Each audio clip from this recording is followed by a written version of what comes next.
Welcome to What's Happening Waupaca. Today we'll meet Waupaca's newest City Council member.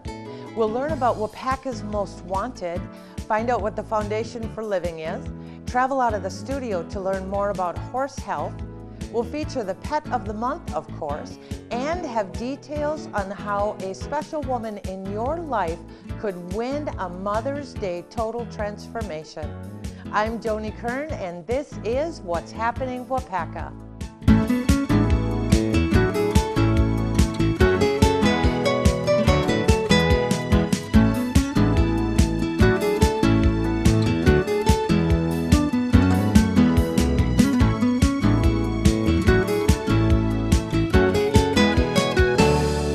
Our first guest today is Alderman Alan Keeland, who is new to the City Council. You were elected by the other aldermen to replace Jim Boyer, who passed away. Correct, yes. Okay, so tell me briefly why you decided to apply for this position. I live in the 5th Ward on Mirror Lake, and I belong to the Friends of Mirror and Shadow Lake organization. One of the people in that organization had urged some of us to consider applying for this position, for this vacancy. And it was one of those days when I couldn't do anything right in the eyes of my wife. And I thought, well, by gosh, I'm gonna apply for this job. And I was elected. I know sometimes we wonder whether we really should. So are you excited about it? Are you excited about it? Oh, very much so, yes. I have never had public office before, so this is a first for me. So this is going to be, it's going to be a huge learning experience for you, but you're refreshing for all of us too, who have a little bit of sourness sometimes toward politicians who've been doing it all of their adult life. Well, I am not a professional politician, that's for sure. And I just hope I can represent my constituents. I'm sure you'll do a fine job. Tell me a little bit about your background. I know you grew up in Sharon, Wisconsin. Correct. And you worked until you retired at Alliant Energy. That's correct. So fill in my blanks a little bit. I am a degreed electrical engineer, bachelor's degree in that. I have a master's degree in business administration. I did start on a PhD program in public utilities and transportation, but I did not finish that. I began working for Alliant Energy, and I was with them for 28 years in a variety of roles. The last 7.5 years, I was in the environmental department. So you actually have a lot of background with understanding rules, regulations, laws, complying with them. I like to think I do, yes. Work. Right. That's terrific. So what are some of your goals, Alderman? What do you want to accomplish? What's the biggest thing you would like to accomplish while you are in office? As I said during my presentation speech, I hope to be one of the best aldermen that the city has ever had. And that's, I guess, not a goal in itself, and I don't have any agenda. It all depends on what issues come before me. So define best. If I choose to seek re-election, being re-elected, I guess that's a measure of it. And representing the people in your ward. Yes, absolutely. I'll bet you what you were talking about to me. That's great. So how long have you been on the City Council? Just since January, mid-January. Okay. So what's the most interesting or challenging thing that has happened to you since you've been on? I would say the most contentious thing was the fluoridation of water issue. Okay, so how did that work? Tell me a little bit about that. Well, there were, the Public Works Committee had basically come to the council for resolution of the issue because they couldn't get it decided amongst themselves. So the entire council held a special meeting on it where there was testimony both pro and con, and ultimately we voted, and I was on the losing side, if you will. I was against fluoridating the water, but I had heard from several constituents both sides of the issue. But you gave it, regardless of what side you were on, that was a real issue in the Waupaca area. That was a huge issue about listening to the people and trying to weigh the pros and the cons of what was going on. Very much. So that was exciting, quite a learning experience. A learning experience, yes. And I mentioned I was in the environmental department for several years at Alliant Energy. One of the things that I did learn is that if a word begins with chloro or fluoro, typically it's not a good substance. I understand that. So how can people contact you with concerns or questions? Through my email on the city website. Okay, so we can look at the city website and we can find you and we can Yes. contact you. You'll have an email and you have a phone number. Correct. Fabulous. We will look forward to watching your political career grow. Well, Thank you so much for being on the show, Alderman. thank you. Good It's luck. been fun. Next we have Lisa Benitez, who's going to talk to us about Waupaca's Most Wanted.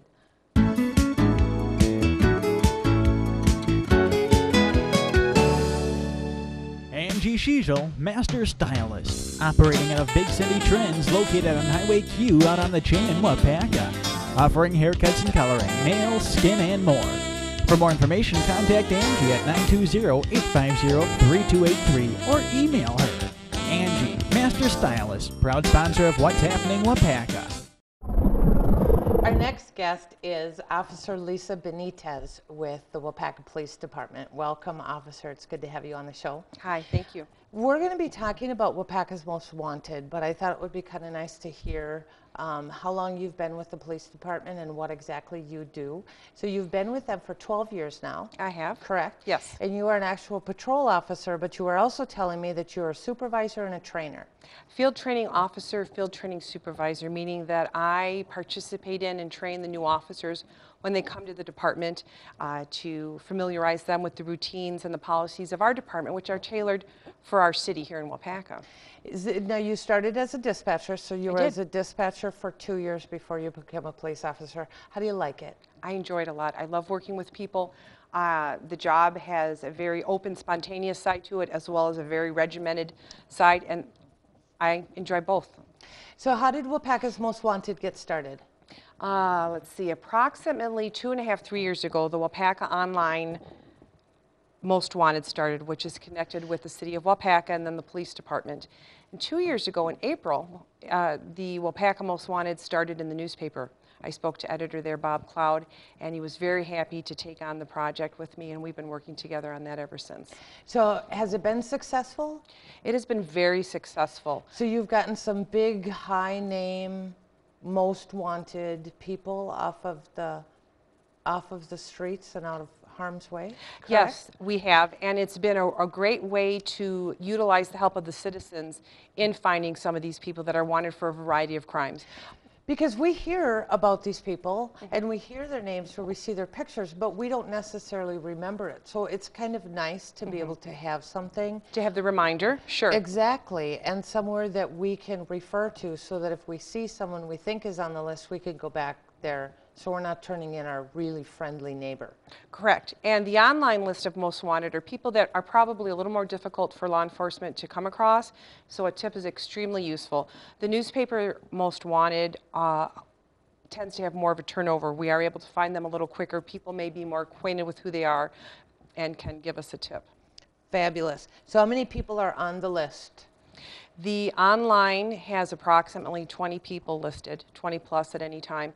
The newspaper lists 4 people each week, and some people we may repeat and others we find soon. We have January and February just about over for 2013, and we have arrested 8 people that were on the list. So if you average that, that's 1 a week out of the 4, although it doesn't necessarily fall into that pattern, but that's very, very good. So what do I need to do to make it on the list?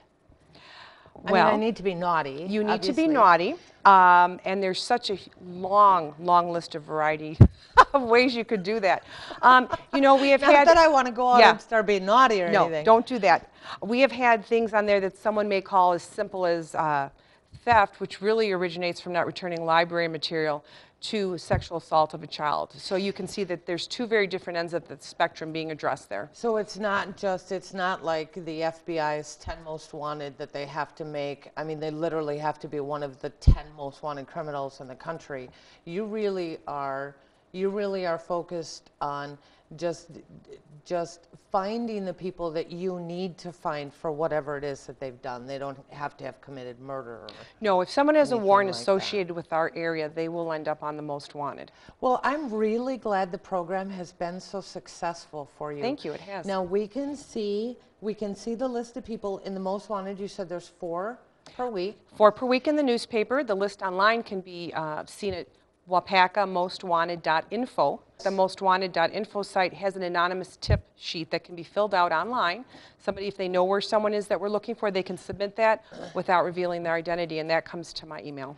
Thank you so much, Officer, for being on the show. welcome. I appreciate your time today. Thank you. You're welcome. Robin Madsen, the director for the Foundation for Living, is up next.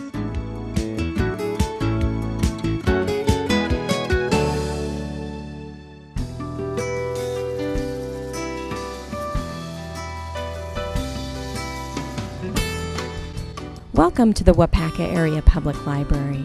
At our library, we have programs for all ages, starting at birth to adult and beyond. In our children's department, your children may attend children's story time, or for your really young child, we have Baby Garden. The teen room is for teens from grade 6 through high school, and we provide lots of services and programs in that room as well. We're not just about books. We have DVDs, we have music, we have puzzles, and we have lots of space for community activities. We have meeting rooms for public use, and our Winchester Academy of Waupaca uses our meeting rooms almost every Monday night. Every month, the exhibit room hosts a fun and interactive or educational exhibit. The exhibits are free, open to the public, and geared towards all ages. They're open during regular library hours. You can enter our building and use our internet computers, or you can bring your own device and use our free Wi-Fi. Our friendly staff is available to assist you with all of your information needs at the information desk or at the main desk. There is staff in every department during our open hours. One of our newest services is ebooks and downloadable audiobooks. You can access them through InfoSoup, our online catalog. Our catalog has materials from all 50 libraries in our consortium, and you can reach our catalog at infosoup.org from any internet computer. The library has plenty of great books, but so much more to offer. So stop down at your Waupaca Library today. Our next guest today is Robin Madsen, who is with the Foundation for Living here in Waupaca. Welcome, Robin. Thanks for being on our show. Thanks, Jody. Thanks for having me. You're absolutely welcome. Tell me a little bit about the Foundation for Living. What does it do? Well, we are a nonprofit transitional living agency, which means, and we provide housing and support and educational programs for people who are coming out of a homeless shelter or coming out of a crisis situation. It's a longer term housing situation where we want them to stay for 6 months to 2 years so that we can work on some goals, we can work on some transition, getting them transitioning from homeless into more independent living. In 6 months to 2 years is a great length of time for them to be able to go from wherever it was that they were, Right. jail or crisis or Right. homeless, into getting a job and getting themselves situated. That's absolutely fabulous. Yeah. Now, you're located in Ruby's Pantry, in the new building with Ruby's Pantry, is that correct? Our offices are, correct. Okay. Yes. And you look for donations because what do you provide for people? Well, other than the housing, right now we have 4 houses that we support. We have 2 men's house, which has a capacity of 7 total, and they're full. We have 1 women's house which has a capacity for 3, and that's full, and we have a family house. But in addition to that, we provide some essential goods and household care products that, those things that every household needs, but isn't covered by food stamps and things like that. Toilet paper, toiletries, personal hygiene, Okay. cleaning supplies, things like that. So you're looking for donations. Now Yep, you go yep. to, you were telling me that you go to churches. Yep. Because you're a Christian-based organization. We are. But me as a citizen could also feel welcome to bring Yes, you in a grocery yes. bag full of those kinds of hygiene or household products. Yes. Correct? Yes. You can bring them down to Ruby's Pantry Monday through Friday, 9 to 2. Terrific. So you were saying that you have 4 houses now. You have 2 men's, a women's, and a family. You are looking for a 5th house, you were Yes. telling me. Yep. So tell me a little bit about what you're looking for.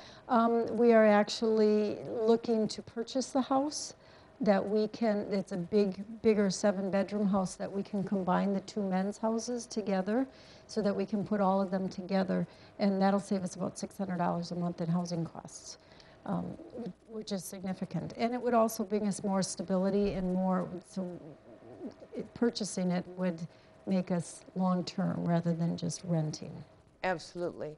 But it also allows you to be able to provide housing for, do you have any idea as far as a goal of how many additional people or families or? Well, I think, you know, we can't provide housing for everybody. But what we'd kind of like to do is get established here in Waupaca first with a good 7-person men's house and a 7-person women's house, and then possibly looking at getting a homeless shelter someplace in Waupaca County, but at least the transitional living housing units in other cities like Clintonville and London and Waupaca, so that there's more access and there's more opportunities throughout Waupaca County. So you're working with the entire Waupaca County, not just the city of Waupaca. Correct. Because we were talking a little bit before we came on the air today, and you were telling me that Waupaca does not have a homeless shelter. Nope. So anyone who needs shelter has to either go to Stevens Point or to Appleton. Correct. Now, I would find it hard to believe that if I'm a homeless person and I need shelter from a storm somewhere in Waupaca, that I'm going to have any way of getting to Stevens Point or Appleton. Right. So what do these people do right now? It depends on where they're coming from and what they're coming out of. If they're coming out of prison, a lot of times the police officers and the probation parole will take them to the homeless shelters in Stevens Point or Appleton. A lot of times what happens is they hop from couch to couch to couch, from friend to friend to friend, until they have burned all their bridges, and then they kind of are then they come to us. Well, I'm looking forward to, you know what, Will, as you get closer to being able to put together the homeless shelter, come back on and tell us about it, and we'll see how we can help you get some exposure and get some help and do whatever it is that you need to do to make that happen, because that's something that Waupaca needs. Yes, it does. Thank you very much. You're Wonderful. welcome. Now, you are also looking at expanding some of the services that you offer. Tell me a little bit about where do you want to expand? What do you want to offer that you're not right now? Well, we are working on getting some programming up and running some classes. We want to bring in volunteers who could allow our people in our house to job shadow them, to get them some job experience that will allow them that we're looking for mentors. We also have, like I said, the share and care closet, and that will be provided for our clients and the people in our houses, but also for the distribution. People who come for Ruby's distribution will have access to that. And we just want to set up this community of care. People. So we have about 15 seconds left. Okay. Truly. I want to know in 5 seconds, what started you on the road to providing this service for people? Big heart, a love for Jesus, and a love for people. Isn't that incredible? You just gave me shivers. Thank you so much for providing that for the community here in Waupaca County. You're welcome, and thank you for having me on. You're welcome, Robin. We'll look forward to seeing you again. Thank you.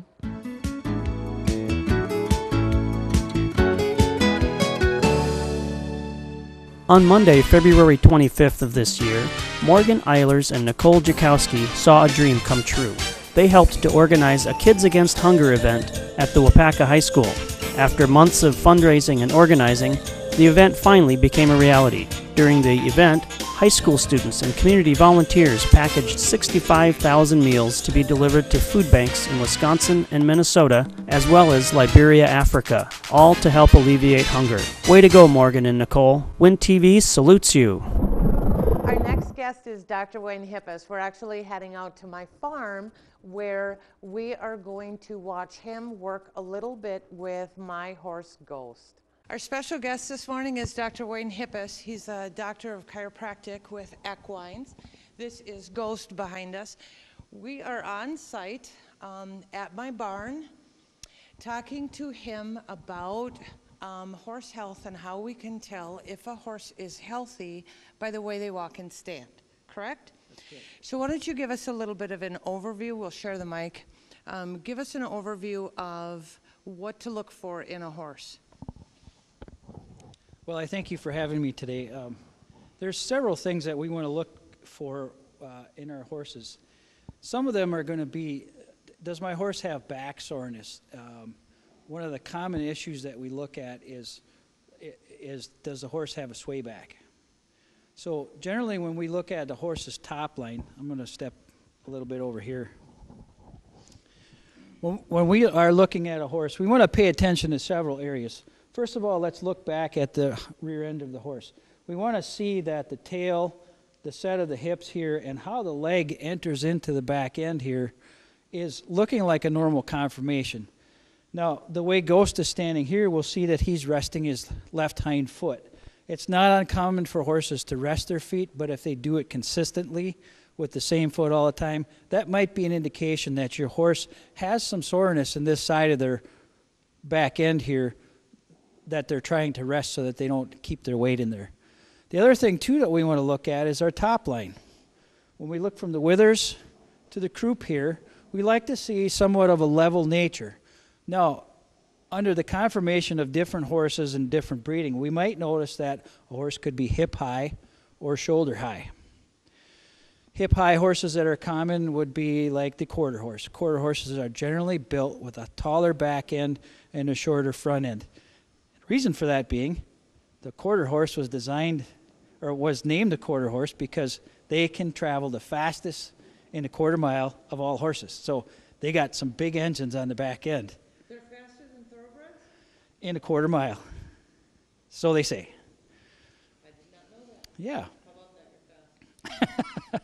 Well, see, Ghost here, he's built very level. He's be what I would call a cruising horse. Okay. So I'm just kidding. So we want to look at that. One of the things we want to try to avoid in a horse is where we see a real deep swallow or a hollow area right in the middle of the back here. And usually that's an indication that of a couple things. The horse has not been properly exercised, and more likely than not, their abdomen, the muscles in the abdomen, have not maintained their tone to support the spine. See, the majority of the health or the strength of this spine in a horse actually comes down here from here in the abdomen. So when the abdomen gets loose, just like us people, you know, the older we get, we tend to protrude out a little bit more, and we see a higher incidence of back pain. In fact, they'll say up to 70% of your back strength comes from your stomach muscle, and it's no different for the horses, probably even more so because of the way that they're set between the front feet and the back feet. So we want to look at those. You also are going to want to look at, I'm going to see if I can get them to stand up here. We want to look at the set of the leg. We want to take and pay attention to how does my fetlock meet in with this part of the leg here. Where does the hock sit? And what you want to see is that this part of the leg, put your foot down. Good. So if we look here, we should notice that as we come off of the cannon bone into the short pastern area, that actually starts to move slightly forward. If you notice that your horse has the cannon bone and the fetlocks stood straight up, that's probably not a good situation. Okay, so Dr. Hippis, one of the things that started this conversation with him is that I'm an absolute horse lover. These guys are very important to me, and their health is really important, and it's more than just grain and hay. So it's taking care of their back, taking care of their muscles, making sure that they're okay. But we were talking a little bit about how can you tell if a horse might be in a little pain. And we were talking, Dr. Hippis, about how behavior can be a real indication of if they're misbehaving, because we always think of a misbehaving horse as one that is just not listening to us, and it usually isn't the case. So talk about that for just a little bit.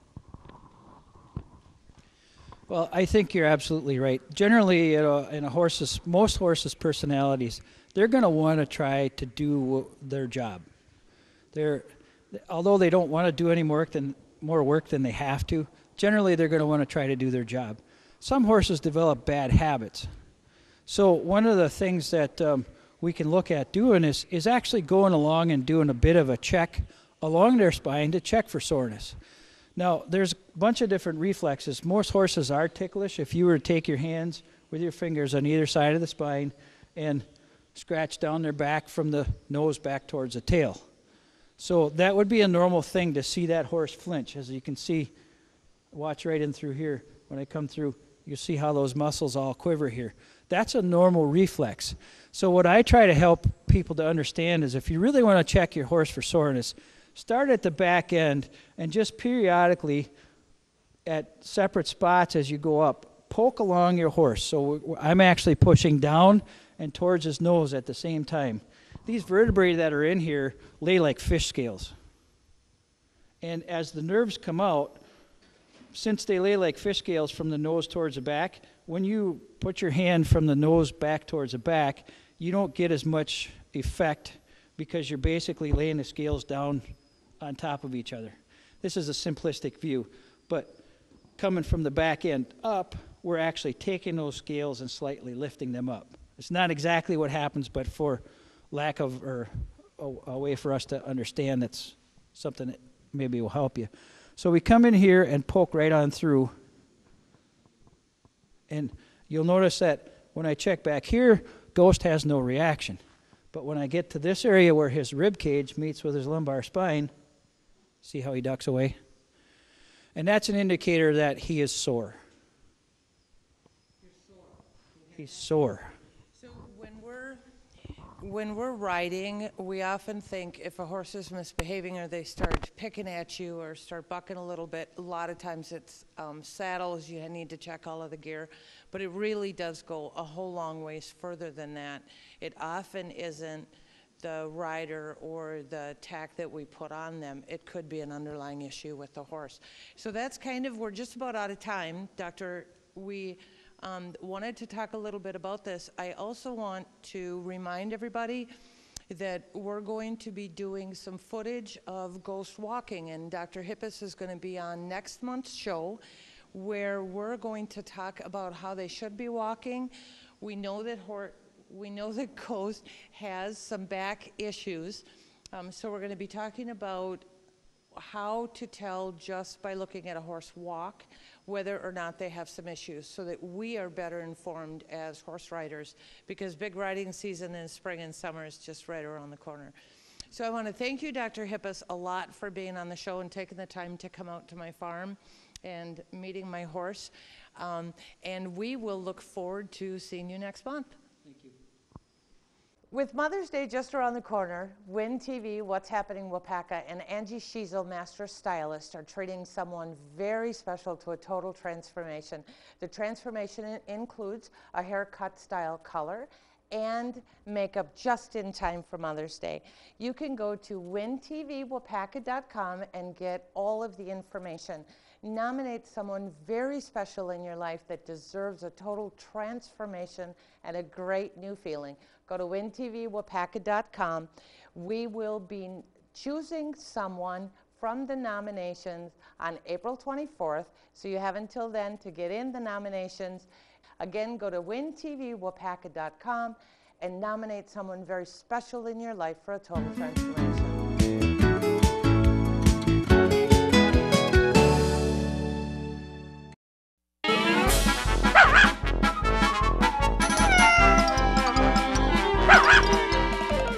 We are ready for our Pet of the Month with Monica Gardner from the Waupaca County Humane Society. You have this absolutely adorable little guy here today that's all kinds of squirmy. What's his name? This is Fred. Hi, Fred. Fred and his siblings are up for adoption at the Humane Society right now. You told me he just got neutered yesterday. He did, and he's none the worse for the wear. You know what? They never are, which is always kind of amazing. So how did he get to the Humane Society? Well, a family had a couple of cats that got dropped off at their house, and they just started reproducing, and I guess they couldn't afford to get them fixed. So, which leads us right into, tell me what you're doing in April? The beginning of April, on April 2nd, actually, we're having a low-income spay-neuter date. So if any of the low-income families in the area have animals they have not been able to spay or neuter for cost, then we want to invite them to come into the Humane Society, fill out an application so that we can try and get their animals done at that event in April. Is that going to be at no charge? Because I know there are people that really understand the need. I mean, cats... It's only $20. It's $20 So to save all kinds of lives, because the last thing we need is a bunch of wild cats who can't take care of themselves. Right. And, hey, Fred. And yeah, and that's a significant savings, and we're able to do that because we've got some veterinarians that are working with us, and we had a grant from the Toto Foundation. So we're gonna try this, and we're hoping that we can, find continued funding so that we can keep doing it. We're gonna talk to the Toto Foundation one of these days. He's absolutely adorable. Fred is 9 months old. You are looking for someone that wants to make him a permanent part of their household.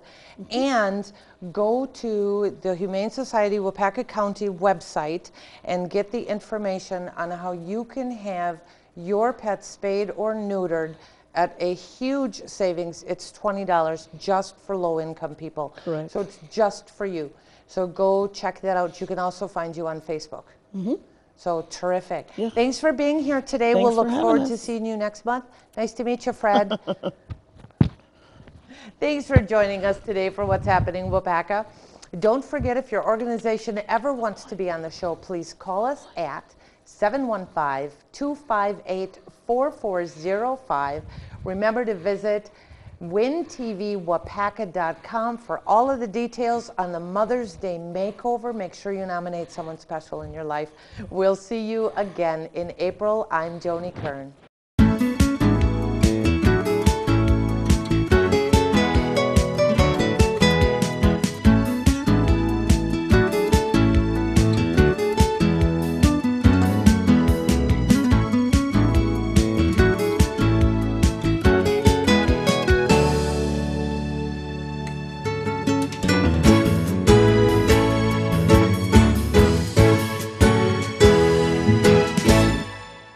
WIN TV is showing our support of the Waupaca community by producing this program.